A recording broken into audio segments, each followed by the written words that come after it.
Hello friends, welcome to Indian study पर आपका स्वागत है। दोस्तों, आज की इस वीडियो में मैं आप लोगों के लिए हिंदी का टेस्ट लेकर के आया हूं, जो कि आपके आने वाले एग्जाम यूपी जेल ऑर्डर के लिए बहुत ही ज़्यादा इंपॉर्टेंट है।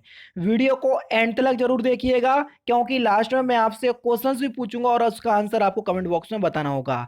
साथ ही साथ इस वीडियो की पीडीएफ डिस्क्रिप्शन में टेलीग्राम चैनल का लिंक दिया हुआ है, वहां से आप प्राप्त कर सकते हैं।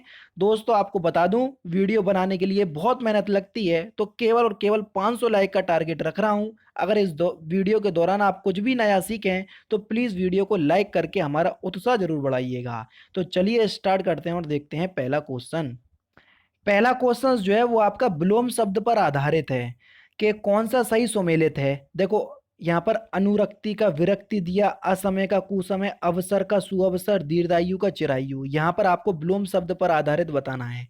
अब देखो, अनुरक्ति का विरक्ति जो है वो आपका बिल्कुल सही विलोम शब्द है और यही आपका बिल्कुल सही सुमेलित भी है, तो पहला ही ऑप्शन आपका बिल्कुल करेक्ट हो जाएगा।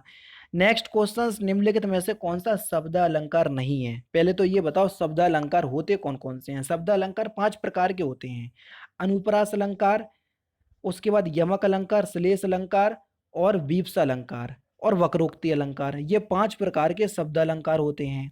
अब इसमें बताओ कौन सा जो है वो शब्द अलंकार का उदाहरण नहीं है। कौन सा नहीं बताया मैंने आपको? आपको पता है, मैंने उपमा अलंकार नहीं बोला, तो ये शब्द अलंकार नहीं है।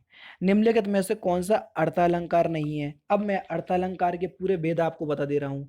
अर्थालंकार जो है वो बहुत ज़्यादा प्रकार के होते हैं, लगभग बहुत ज़्यादा प्रकार के होते हैं, लेकिन उनमें मैं आपको मेन आपको बता दे रहा हूँ। देख, तो एक उपमा अलंकार होता है, उसके बाद हो जाएगा आपका रूपक अलंकार भी हो जाएगा, उत्प्रेक्षा अलंकार भी हो जाएगा, संदेह अलंकार भी, प्रतीप अलंकार भी, स्मरण अलंकार, भ्रांतिमान अलंकार, दीपक, दृष्टांत, ये सभी जो हैं वो अर्थ अलंकार में आ जाते हैं।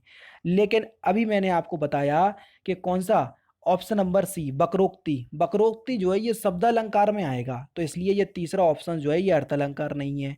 निम्नलिखित में से कौन सा भिन्न है, अलग है। यमक, श्लेष, बकरोक्ति और दृष्टांत।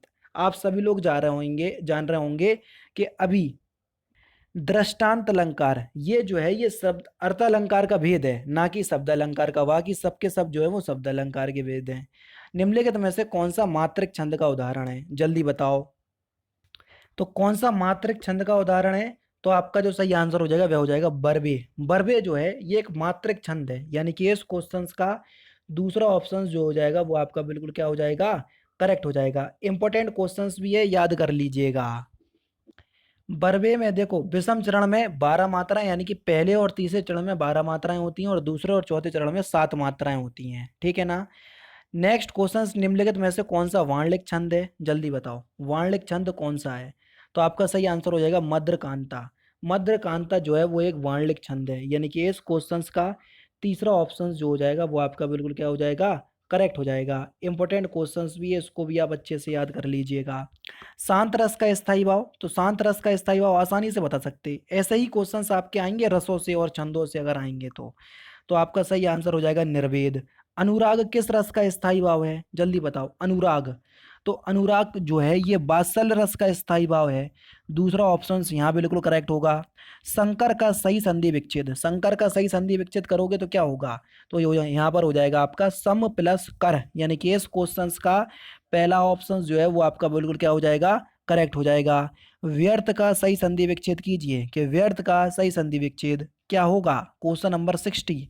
तो व्यर्थ का सही संधि विच्छेद होगा वी प्लस अर्थ, यानी कि इस क्वेश्चन का तीसरा ऑप्शन जो है वो आपका बिल्कुल क्या हो जाएगा, करेक्ट हो जाएगा।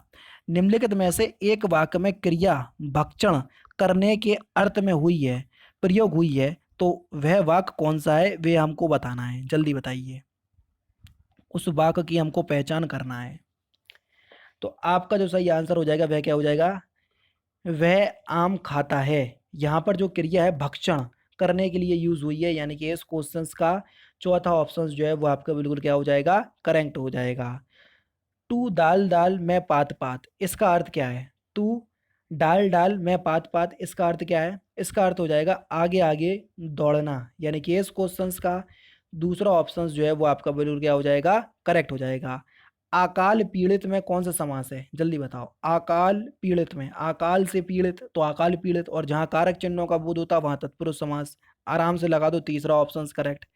अन्वेषण का सही संधि विच्छेद क्या होगा? अन्वेषण का सही संधि विच्छेद, तो अन्वेषण का सही संधि विच्छेद क्या हो जाएगा? अनु प्लस एषण, यानी कि इस क्वेश्चन का दूसरा चौथा ऑप्शन जो है वो आपका बिल्कुल क्या हो जाएगा? करेक्ट हो जाएगा। योग ऋण शब्द बताइए। योग ऋण शब्द कौन सा योग ऋण शब्द है? चक्रपाणी जो है वो एक योग ऋण शब्द है, पहला ऑप्शन करेक्ट। गोधूम का तद्भव बताओ, गोधूम का तद्भव, तो गोधूम का तद्भव हो जाएगा गेहूं, पहला ही ऑप्शन बिल्कुल करेक्ट। तल्लीन शब्द में सही उपसर्ग बताइए, तल्लीन शब्द में सही उपसर्ग, और उस उपसर्ग का विच्छेद भी आपको बता दिया करना है। तो यहाँ पर तत् प्लस लीन, चौथा ऑप्शन बिल्कुल करेक्ट। शिव का कौन सा अर्थ नहीं है? जल्दी बताओ, शिव का कौन सा अर्थ नहीं है? महादेव होता है, पशुपति शंकर होता है, चक्रपाणी, ये ब्रह्मा जी का है शायद। तो तीसरा ऑप्शन जो है वो आपका बिल्कुल क्या हो जाएगा? करेक्ट हो जाएगा। कारक के कितने वेद होते हैं? जल्दी बताओ, आंख बंद करके बता देना। तो कारक के 8 वेद होते हैं, चौथा ऑप्शन करेक्ट। केशव कही ना जाए का कहिए, पंक्ति के रचनाकार कौन है? इस पंक्ति के जो रचनाकार है उनका नाम क्या है? तुलसीदास, तीसरा ऑप्शन बिल्कुल करेक्ट हो जाएगा। कौन सा दोस्तों? तीसरा ऑप्शन। सूरदास प्रेमचंद्र के किस उपन्यास का पात्र है? सूरदास जो है ये प्रेमचंद्र का एक उपन्यास है, उस उपन्यास के पात्र का नाम है। आप कभी सूरदास नहीं समझ लीजिएगा, तो आपको उसी उपन्यास का नाम बताना है। तो रंगभूमि के हैं, चौथा ऑप्शन बिल्कुल करेक्ट। नेक्स्ट क्वेश्चन 72 से 74 तक आपको क्या करा, एक जो वर्ड है उसको डार्क लाइन में अंडरलाइन कर दिया और उसका हमको विलोम शब्द बताना है। बहुत इंपॉर्टेंट क्वेश्चन है। भारतीय दृष्टि आध्यात्मिक है जबकि पाश्चात्य दृष्टि का आधार फिल इन द ब्लैंक्स है, जल्दी बताइए। तो यहाँ पर जो सही आंसर हो जाएगा वह हो जाएगा भौतिक, पहला ऑप्शन करेक्ट। भारतीय दृष्टि आध्यात्मिक है जबकि पाश्चात्य दृष्टि का आधार भौतिक है, पहला ऑप्शन करेक्ट। अब यहाँ पर देखो पूछा क्या था, दिए गए प्रत्येक वाक्य में रिक्त स्थान की पूर्ति उसी वाक्य से काले शब्द के उपयुक्त विलोम द्वारा की जानी है, यानी कि आध्यात्मिक का विलोम हो जाएगा भौतिक, और उसकी पूर्ति जो है उसी के विलोम के द्वारा की जानी है, जो कि मैंने आपको बताया है। ठीक है। स्वच्छ जल के अभाव से हमें फिल इन द ब्लैंक्स जल पीकर ही प्यास बुझानी पड़ी। स्वच्छ का विलोम शब्द क्या होगा? आसानी से आप इस क्वेश्चन का आंसर बता दोगे। स्वच्छ जल के अभाव से हमें दूषित जल पीकर ही प्यास बुझानी पड़ी, तो पहला ऑप्शन करेक्ट। 15 अगस्त 1947 को भारत ने परतंत्रता की जंजीरें तोड़कर फिल इन द ब्लैंक्स प्राप्त की, तो क्या प्राप्त की थी? स्वतंत्रता, पहला ऑप्शन करेक्ट। यथार्थ किस समास का उदाहरण है? मैंने आपको बताया, आगे आपको यथा दिख जाए, प्रा दिख जाए, प्रति दिख जाए, यावत दिख जाए, तो आप आंख बंद करके अव्ययी भाव समास लगा देना। तो तीसरा ऑप्शन यहाँ करेक्ट। मुंह तोड़ में कौन सा समास होगा? मुंह को तोड़ देना, मुंह तोड़ देना, तो उसको बोलेंगे मुंह तोड़। तो जब कारक चिन्हों का बोध हो जाता है वहां पर आपका तत्पुरुष समास होता है, पहला ऑप्शन करेक्ट। पाप पुण्य में कौन सा समास है? अब यहाँ पर ये जो चिन्ह है इसको योजक चिन्ह बोलते हैं। अब कल मैंने गलती से इस चिन्ह को लाघव चिन्ह बोल दिया, तो कल एक बच्चे का कमेंट आया कि सर आपने गलत बोल दिया, इसको योजक चिन्ह बोलते हैं। तो बच्चे थैंक यू, मुझे खुद भी पता था कि इसको योजक चिन्ह बोलते हैं, लेकिन मैंने जल्दबाजी में मेरे मुंह से निकल गया लाघव चिन्ह, तो माफ कीजिएगा, लेकिन आपने बताया तो बहुत ही अच्छी बात है। तो ये जो योजक चिन्ह है, और जहाँ योजक चिन्ह आ जाता है वहाँ द्वंद्व समास आता है। ठीक है, चौथा ऑप्शन करेक्ट। दिगंबर में कौन सा समास है? दिगंबर में, दिगंबर में कौन सा समास है? तो आपका जो सही आंसर हो जाएगा वह हो जाएगा बहुब्रीहि समास। ठीक है, जितने ही भगवान के नाम बहुब्रीहि समास में आते हैं। अब बताओ दिगंबर का समास विग्रह क्या होगा और उसके बाद भगवान का नाम कौन सा निकलेगा? आप लोग मुझे कमेंट बॉक्स में बताना।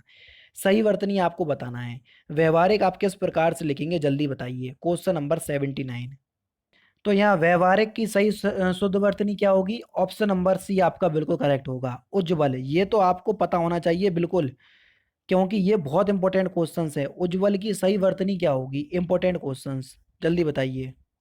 देखो यहाँ पर आंसर जो है वो चौथा ऑप्शंस दे रहे हैं, लेकिन मुझे आपको शुद्ध वर्तनी बताना है, तो उज्ज्वल यहाँ पर भी सही नहीं लिखा। ठीक है, उज्ज्वल में दोनों जो जा आते हैं वो आधे जा आते हैं, तो आप इसको आधा जा कर लीजिएगा। ठीक है, हालांकि ऑप्शन नंबर डी आपका बिल्कुल ठीक है, क्योंकि ऑप्शंस में यही दे रहे, लेकिन हाँ इसको आप आधा जा कर लीजिएगा, तब जाके बिल्कुल सही होगा।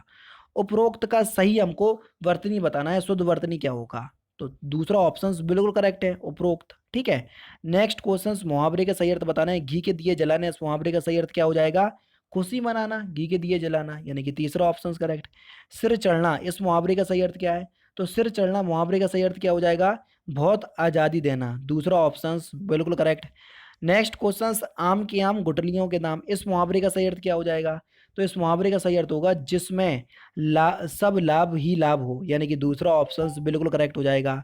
हरि गीतिका छंद के प्रत्येक चरण में कितनी मात्राएं होती हैं? अब देखो मात्राओं का वर्णन हो रहा तो पता चल गया कि ये मात्रिक छंद है। वर्ण का आ, वर्ण का अगर वर्णन होता तो हम समझ जाते ये वार्णिक छंद है। ठीक है, तो देखो हरि गीतिका के छंद में कितनी मात्राएं होती है बताया भी था मैंने कल, 28 मात्राएं होती हैं, चौथा ऑप्शन करेक्ट। कलम का सिपाही किसे कहा जाता है, जल्दी बताओ, कलम का सिपाही किसे कहा जाता है? तो प्रेमचंद्र को कहा जाता है कलम का सिपाही, पहला ऑप्शन करेक्ट। और लास्ट क्वेश्चन से निष्फल किस प्रकार की संधि है? संधि विच्छेद करोगे तुरंत में देखते ही साथ समझ जाओगे कि निष्फल में कौन सी संधि है, और जो लोग गलत बताएंगे ना कमेंट बॉक्स में तो उनकी पिटाई कर दूंगा मैं। क्यों? क्योंकि बहुत बार बता चुका हूँ और बहुत सिंपल भी संधि है, इसलिए मैं आपसे पूछ रहा हूँ। तो इस क्वेश्चंस का आंसर आप मुझे कमेंट बॉक्स में बताना। तो दोस्तों फिलहाल की वीडियो में सिर्फ इतना ही। अगर आपको वीडियो पसंद आए तो प्लीज़ दोस्तों वीडियो को लाइक कीजिए, शेयर कीजिए और साथ ही साथ हमारे चैनल को सब्सक्राइब करना ना भूलें, क्योंकि मैं रोजाना इसी तरह की वीडियोज़ आप लोगों के लिए लाता रहता हूँ। नमस्कार दोस्तों, जय हिंद, जय भारत।